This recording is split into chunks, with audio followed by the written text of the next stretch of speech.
Most people think crossing the Pacific by ship is a thing of the past. And honestly, why would you now that airplanes are so ubiquitous? Well, what if it was cheaper than flying? As we travel and live around the world, we rarely take the popular path. And this time, we're boarding a Quantum-class cruise ship for an 18-day journey from Tokyo to Los Angeles as it's repositioning across the Pacific. How did we find this cruise? How much did it cost? Is it really cheaper than a flight? And what's it like on Royal Caribbean's Ovation of the Seas for nearly 3 weeks? Oh, and one of those days happened twice. I'm Noelle. And I'm Jonathan. We're on a mission to live in 100 countries. Ever wonder what would happen if you got rid of all your stuff and traveled around? A few years ago, we would have said that was crazy or irresponsible. But there's more than one way to travel. Whether it's months in Colombia, Or months in Romania. weeks crossing oceans, Slowly traveling the world. we're writing our own story. Everywhere we go, we meet amazing people. This channel may not be for you, but we're inviting you to come along with us. Because we're not just traveling. Subscribe for free. As we board the ship, let me tell you, this video is going to be a mix of our personal experiences and a lot of useful information geared for those more unfamiliar with cruising. Feel free to skip ahead to the chapters that most interest you. And if you just want to know the total price and that's all, you can skip to that part. Or you can also find it written out for you in the description below. We're ready and we're excited. We're gonna go on a cruise across the Pacific Ocean. I'm so excited. That was a very simple check-in process, you know. I thought we were gonna wait because our time to get on, and the first time is 1 p.m. But we're getting on like at noon, you know. There's no wait time. So as soon as we got here, they just shuffled us through and super easily. And yeah, we put things through security. You know. Anyway, I'm so excited. Let's go.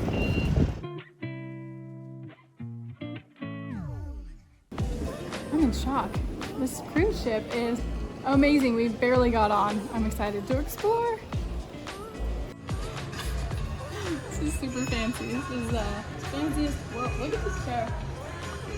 We got the earliest boarding time, which means our stateroom isn't quite ready yet.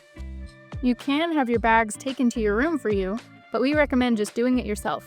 It's way faster, and you're not making someone else carry your stuff when they already have thousands more to do. Either way, it's free. They will do it for you, but if you let them handle it, make sure there's nothing inside you need right away. Because it could take them hours to sort everything out and deliver them all to the staterooms. Let's take a look at our room.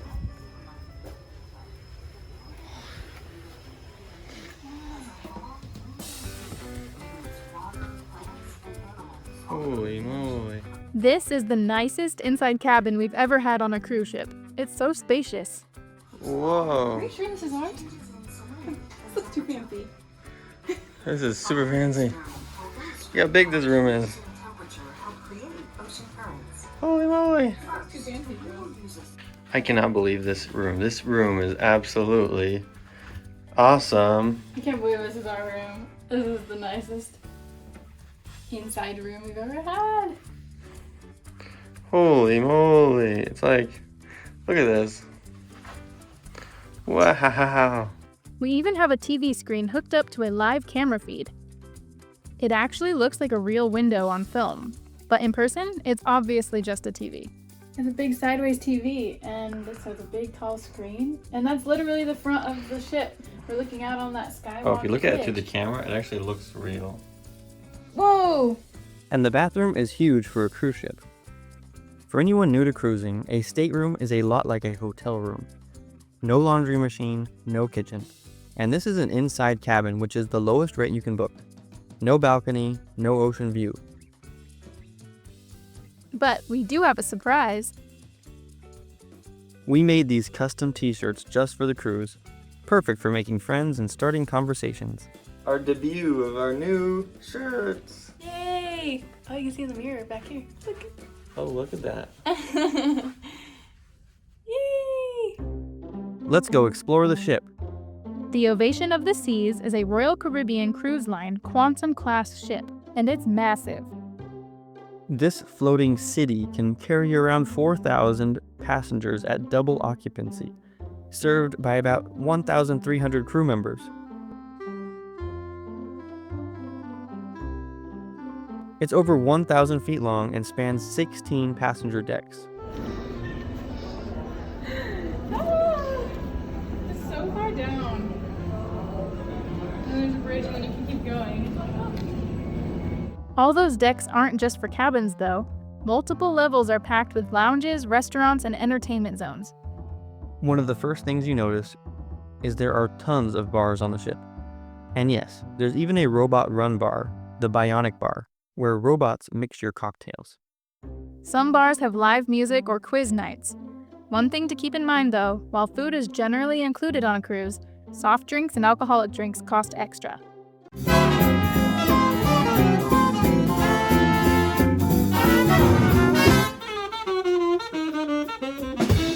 Right in the middle of the ship is a casino.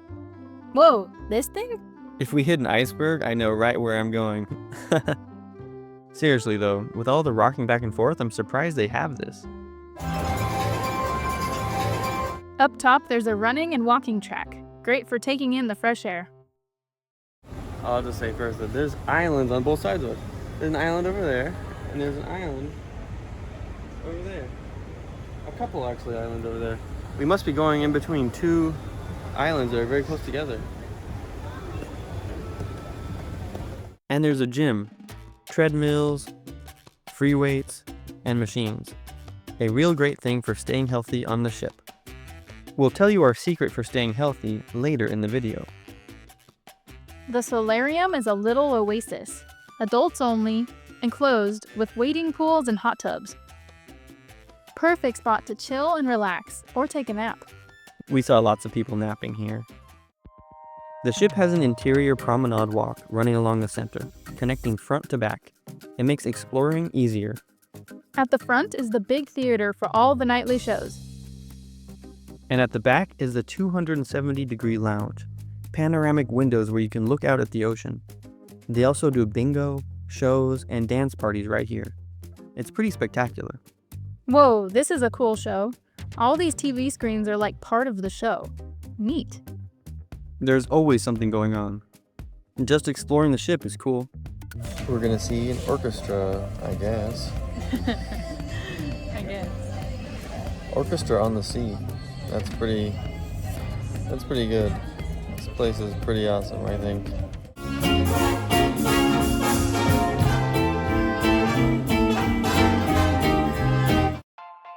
Think that's cool? You haven't seen anything yet. What really sets this ship apart are the next level activities. There's this space called the Seaplex. In the center they do roller skating, bumper cars, basketball, and more. Outside the Seaplex, the fun jumps to the next level. There's a rock climbing wall, iFly skydiving simulator. I've never seen anything like this before. This is amazing. And the FlowRider for simulated surfing and boogie boarding. What could be cooler than that? Honestly, I couldn't believe those were on a cruise ship. FlowRider? On a boat? And skydiving? You would think that those activities would cost extra, right? I thought those special activities cost extra too, like soft drinks. But I really wanted to roller skate, and when I asked how much it was, they said roller skating was included.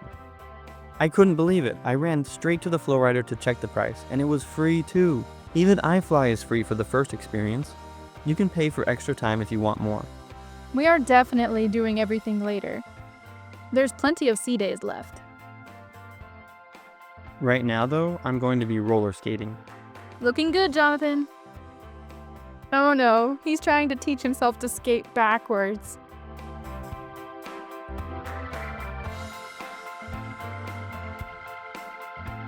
Some activities on board have to be reserved using the Royal Caribbean app.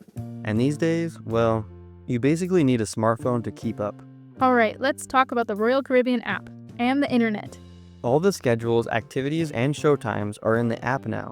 You can still get a printed paper schedule, and we did, but we noticed typos. And of course, paper can't reflect last-minute changes. Or tell you what time it is. You're right. Probably the most useful feature on the app is telling the time. When you're going through a new time zone almost every day, your phone is all wrong, and the wristwatch needs to be reset almost daily. Now for internet usage, especially important if you're crossing an ocean.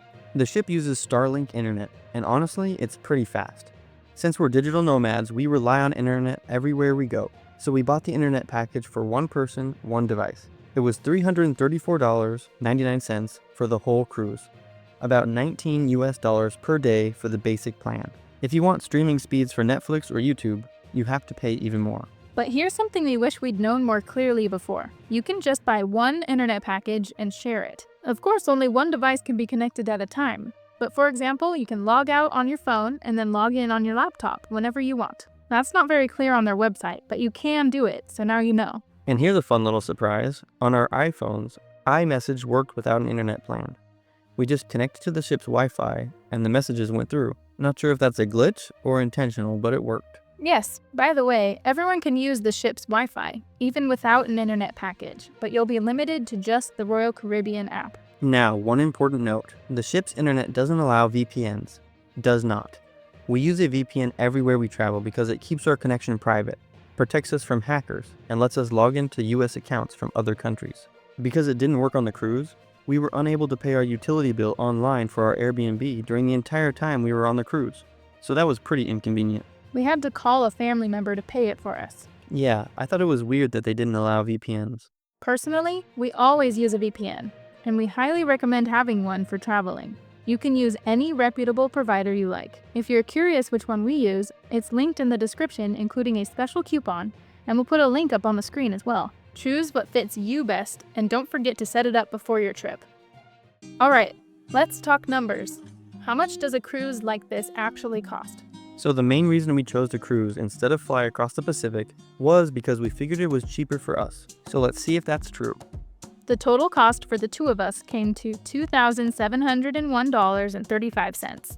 That's about $1,350.68 per person. It sounds like a lot, but this is including everything. Taxes, fees, extras. Let's break it all down.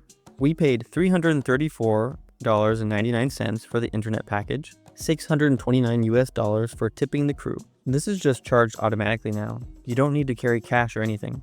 And the price for the inside cabin was $868.68 per person. So basically this cruise had a listing price of under $900 per person for an 18-day cruise. That's an amazing deal. Now, let's compare that to flying. When making a comparison like this, it's best practice to compare realistically what you would have spent on the alternative. So the following cost comparison will be customized to us. Keep in mind that for those wanting to do this at home, you'll need to do your own comparison. I think they get it.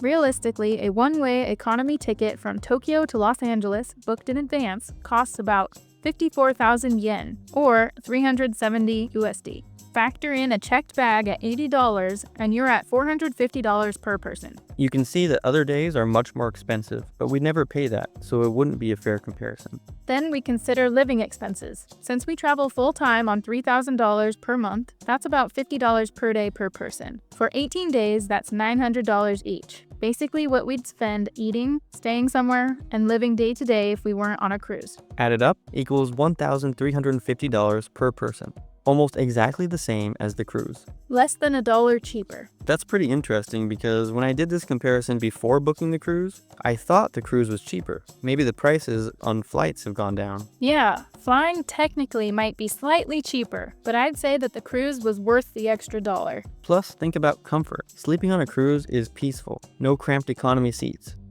Just for kicks, how much does a lie-down seat cost on a plane? Let's just check. Oh my. Ha, that's a lot more. How much is that? Okay, if you want a lie flat seat on a plane, it would cost over 5,000 US dollars per person. Only 3 left at that price. And remember, we calculate differently because we travel full time. No home base somewhere, and everything we own is with us. While we're on this cruise, this ship is our home, if that makes sense. We're not like on vacation. We're living, working, exercising, eating, and editing these videos just like we would anywhere else. So if you like this video, hit that like button, and if you haven't already, subscribe to our channel. It really helps us share this unique perspective with you. Yeah, and like I was saying, if you have to fly to Tokyo to get on the cruise ship, you should also factor that into the cost of the cruise. So how did we find and book this repositioning cruise? It's simpler than it seems. What we do is go straight to the cruise line's website. like Royal Caribbean, for example. You can search for Trans-Pacific or Transatlantic, or even simply repositioning. Don't filter by date because these repositioning cruises only happen when a cruise ship is in rotation. Yes, that's important. They only cross the Pacific twice a year, once in each direction. As you can see, the prices are already really good. But if you wait until Black Friday or another sale, you can get a really good deal just like we did. That's right. We paid the full asking price for our cruise. If you know of a cheaper way to get cruise deals, please let us know in the comments. We'd love to hear more ways to save money. During our 18-day cruise, we also had a lot of fun. There were shows every night. They had a magician, a hula hoop contortionist, She was very funny. a hypnotist with group hypnosis, They had a crew talent show, which was fun. Acrobats even. Wow, they really pulled out all the stops on this cruise. comedians, of course, and singers like the Las Vegas Tenors. They were amazing. They perform in Vegas.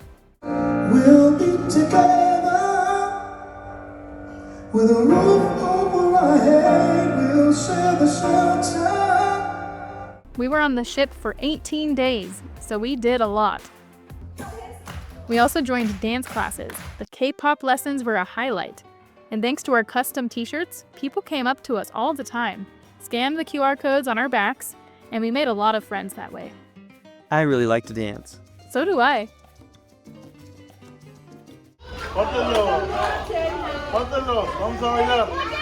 This is a silent dance party. Everyone wears headphones and you dance to the music you hear. Go Noelle! Probably the most interesting thing was crossing the international date line.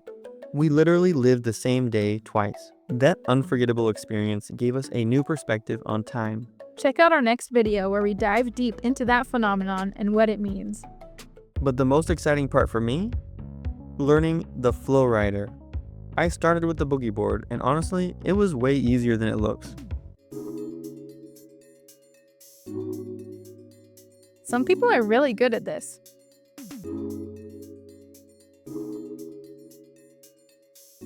If you're nervous, don't be.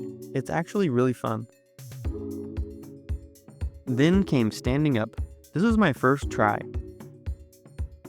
To do this, you have to sign a waiver, and you also need to prove you can balance on the board without help. Even though it was my first time, I think the little bit of pressure actually helped me focus.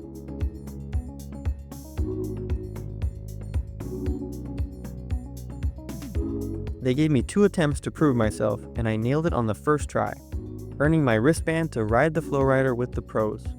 Way to go, Jonathan! Can you believe that's his first time doing this? Thanks.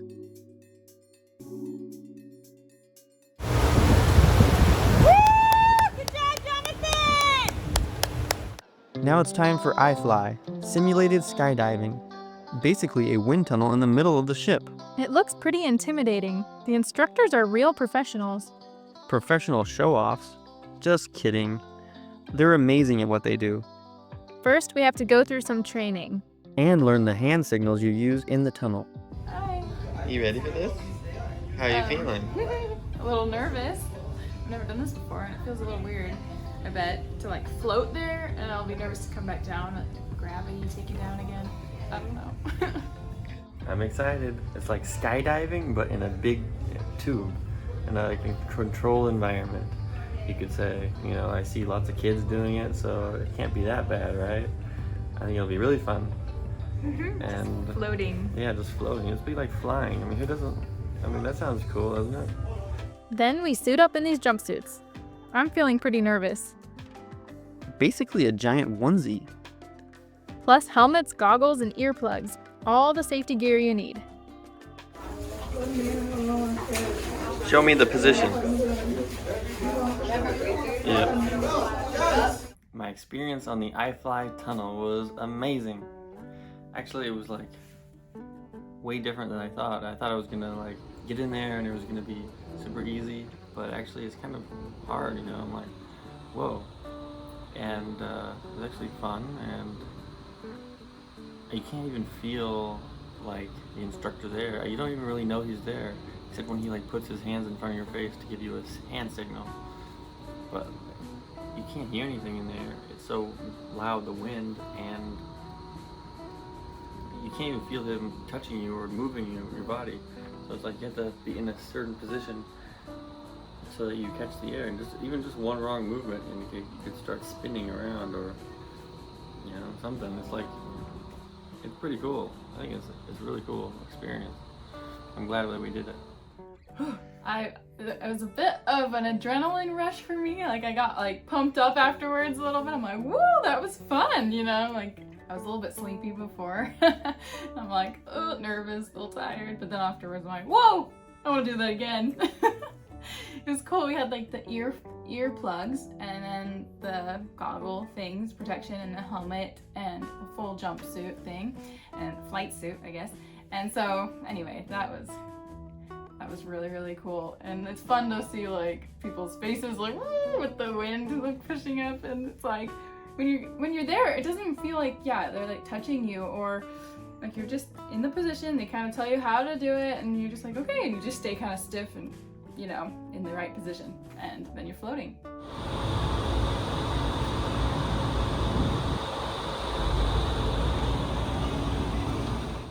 Next up, the North Star. This is a little capsule that lifts you high above the ship.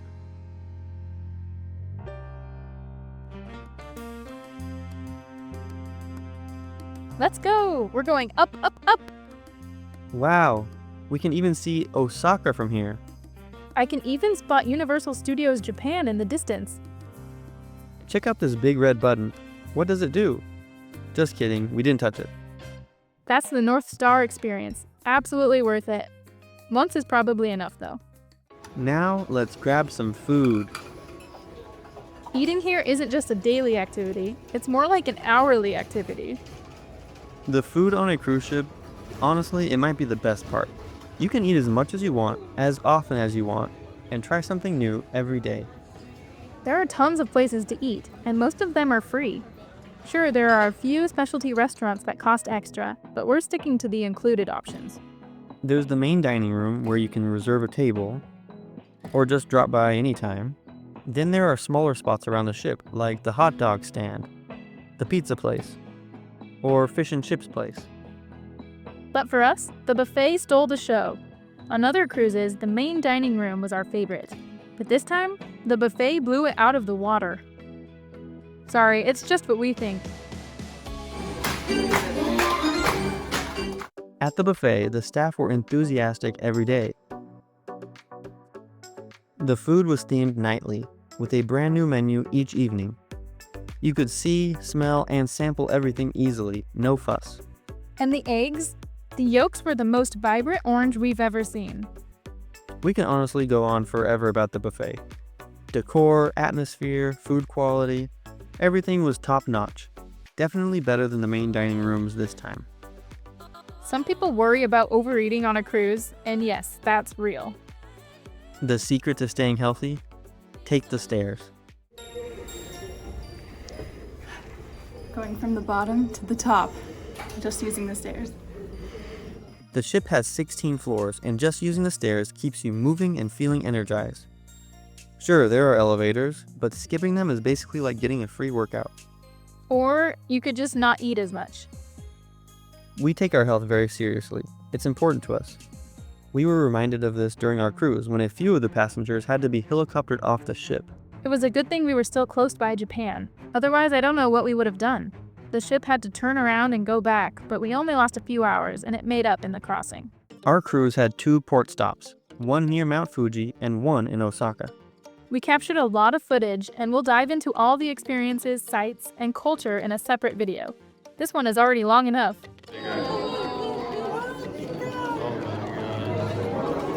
Just right along here. And just like that, after 18 days and 17 nights, we made it to America. I can't believe we made it already. Many of the days were spent in complete whiteout fog. It felt like sailing through a cloud. I'm just glad we made it right on schedule. I can't believe it's been a year and a half since we last set foot in the USA. And honestly, I'm already feeling a little culture shock. Reverse culture shock, if you will. We can't wait to share our adventures as we visit the United States over the next 6 weeks. See you in the next video.